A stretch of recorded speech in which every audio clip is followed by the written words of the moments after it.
Hi guys, I'm Garen. I'm JD. And this is Investigating Comic Club, where we chronologically read, review, discuss, and rate specific crucial stories of the medium. Indeed, and we hope that you guys will subscribe to become Misfit members of Comic Club yourselves. Share your own opinions of the stories in the comments below. Stick around till the end of our conversation for our episodic comic quality poll, as well as after the Misfit Picture Show's logo for any potential bloopers that the episode could provide. Mr. Garen, we've made it finally to Jonathan Hickman's X-Men issue 6. We have. Kind of the first wave of the Dawn of X. Yeah, we've hit that mark. This one is by Hickman, Pafagni, and Go. I hope that's how you pronounce those names. Yeah. I enjoyed the Mystique cover by Lionel Francis Yu. That was nice. This issue was strange. I felt like the artwork was at times adequate, and then at other times attractively moody. Yeah. I don't know. It was funny again, the schedules get thrown off. But for like a quarter of this issue to be, for us at least, just a repeat of House and Powers of an issue in that. I was kind of giving it a leeway of being like, that's kind of cool actually that you bring that back enough for new readers to be able to see what kind of happened, and it gives us that little bit of behind the door experience. But some of you too are just like, when you're gonna make me wait, I need some gusto. So you were a little underwhelmed. I was underwhelmed, but even then, I still enjoyed it. You know, it was one of those, like, I read through it. You kind of were able to, it was a good pacing. I did enjoy following Mystique. I did enjoy that. And then for that initial build-up of her wanting something, which then you come to find out it is to have her wife back. Yeah, Destiny, you remember her, right? She got Pyro to burn Moira in one of the lives. So having that be this like climactic part of it, and then I'm like, is that who she's talking to at the beginning and the end?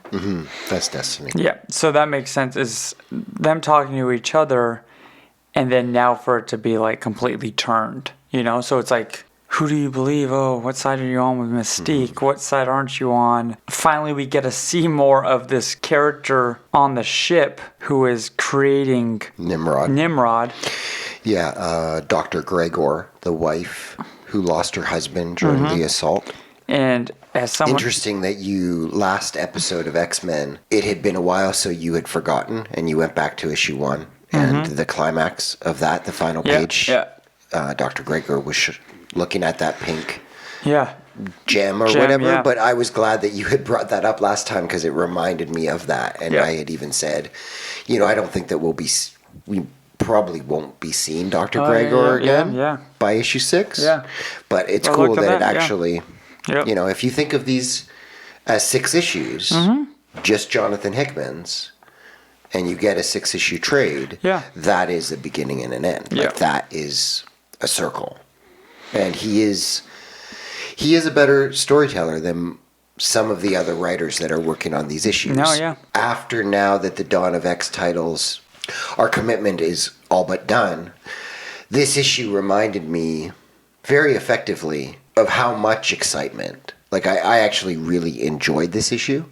And I felt like Hickman, during the House and Powers of X, that he set up that master mold in a very quick way. For you, new reader, you were lost. Yeah. But you were, okay, this thing is bad and they're creating Sentinels. I kind of get it. It's a very efficient way for now him to bring that back. And we have this history. Even you have a history of this station and the building threat there. Yeah. And, we did this successful mission, we thought, that cost the lives of all of us in probably the best issue of those 12. Yeah.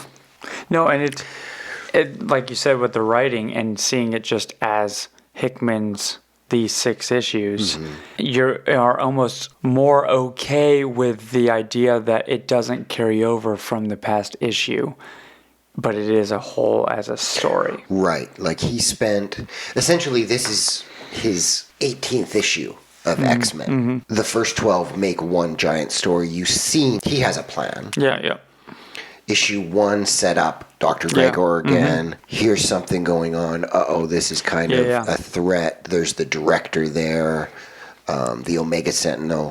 All of these elements, even though he went on for 2 through 5 to give us other new things, he brings it back into a tight way that is, this is another piece of that puzzle. Yeah. Which I really appreciated. I liked... Did we know that until now that was her mission? No. That's what I thought was really cool, is that there is flashbacks to that mission with her, and there are redrawn pages. None of this is any pages from the original art.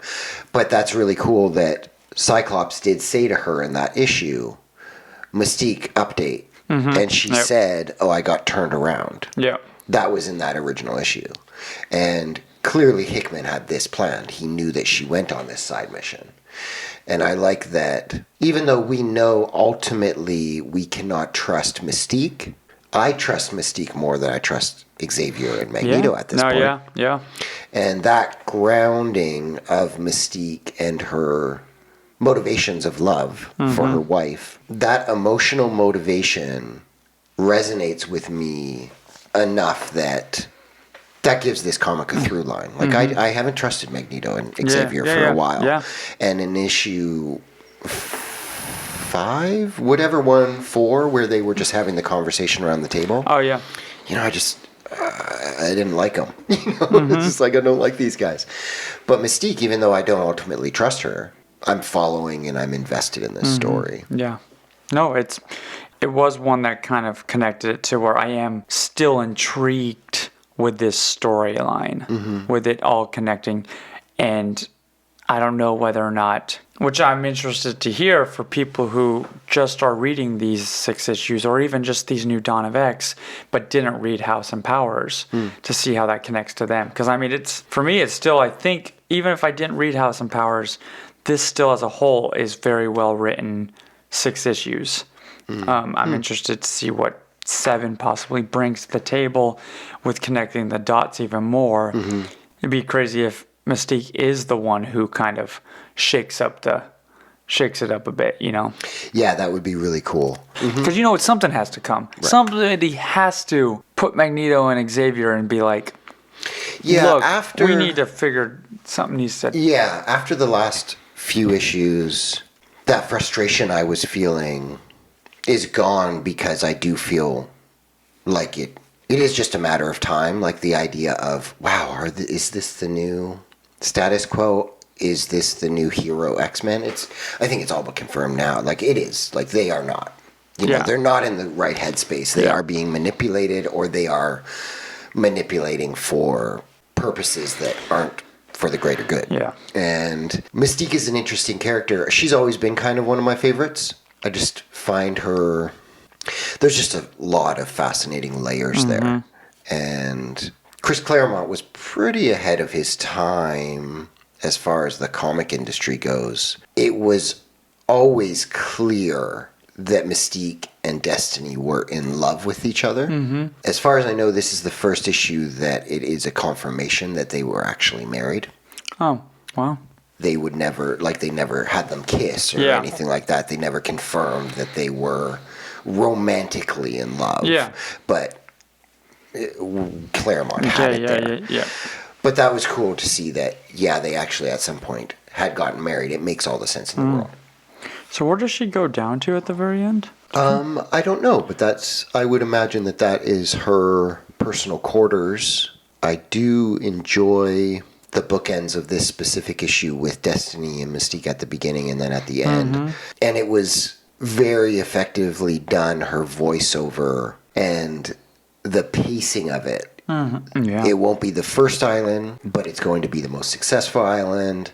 And it kind of was actually exactly, as a reader, how I was feeling. Yeah. Oh, this is really great. Oh, good for the X-Men. Oh, this isn't so good. Okay, we need to burn this thing to the ground. Yeah.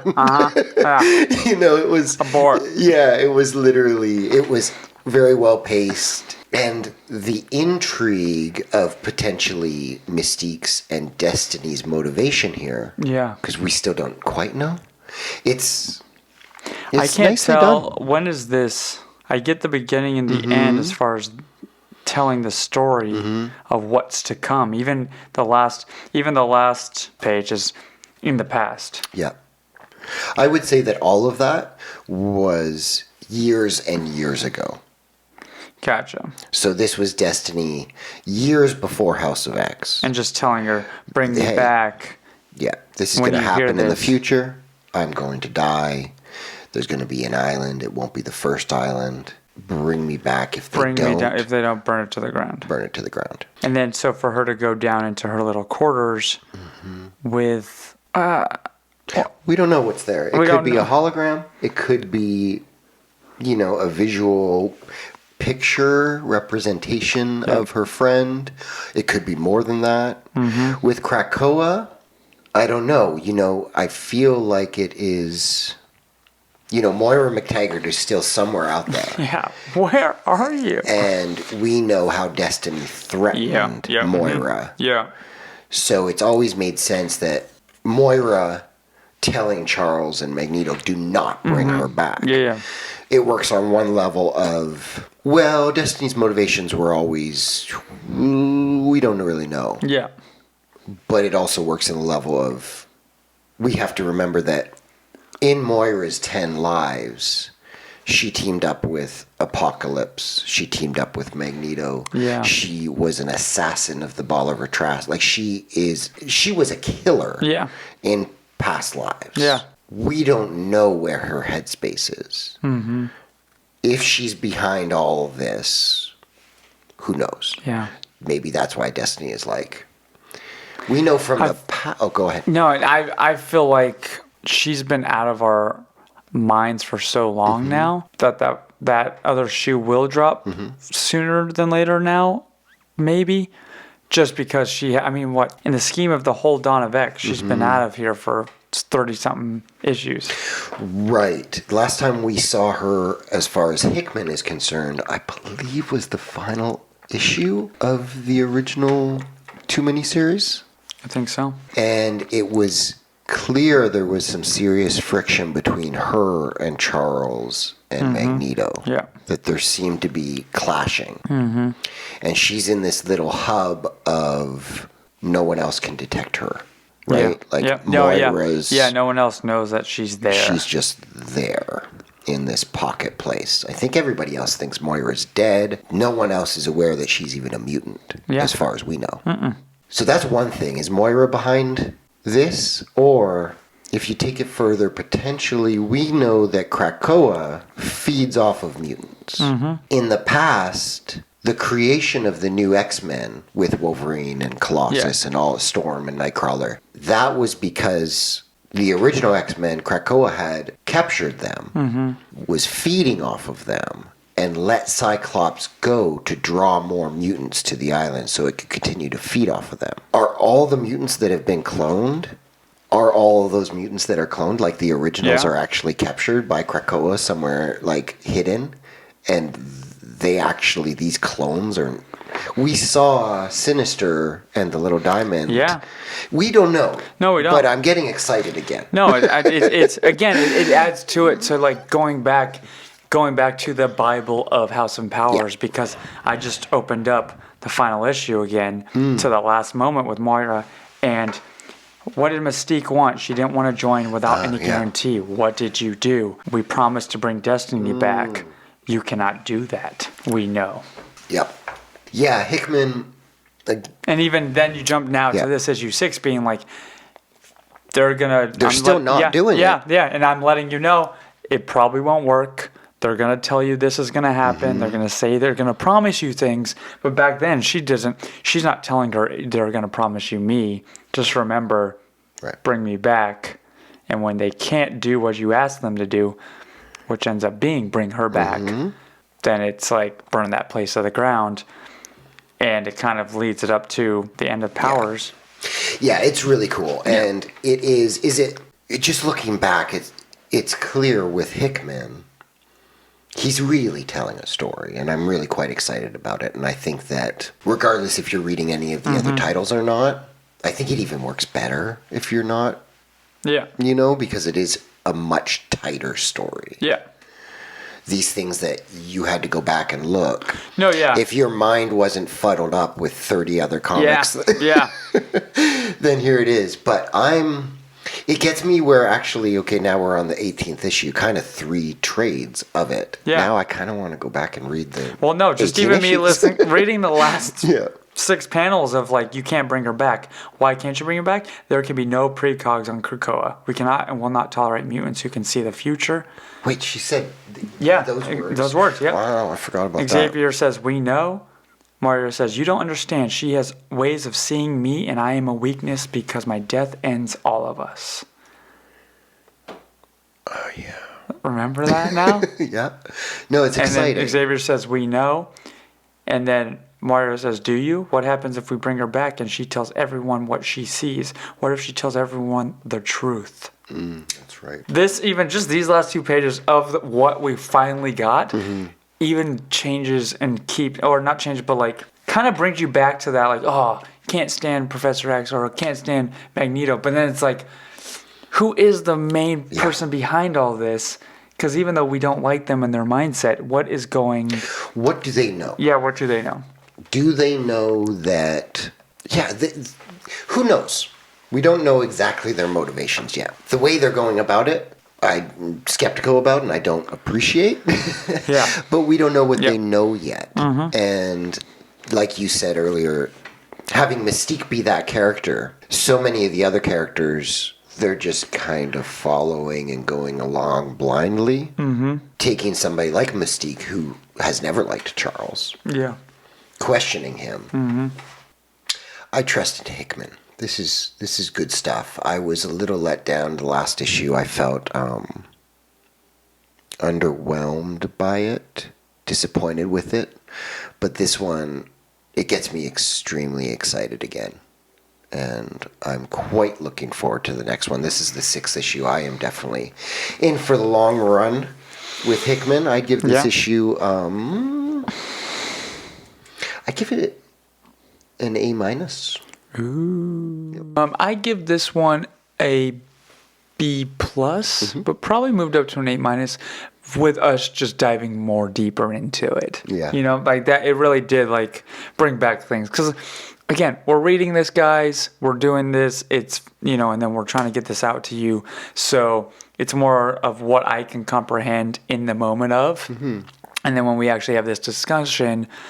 And that's why we even learn more when we discuss, and then also when you guys conversate in the comments and stuff. Conversate in the comments. It's really exciting. And so that's what's nice about it. There's a lot to dive into and a lot to enjoy about this issue. I hope that you guys enjoyed and point out things that maybe we missed. Yeah. To be continued.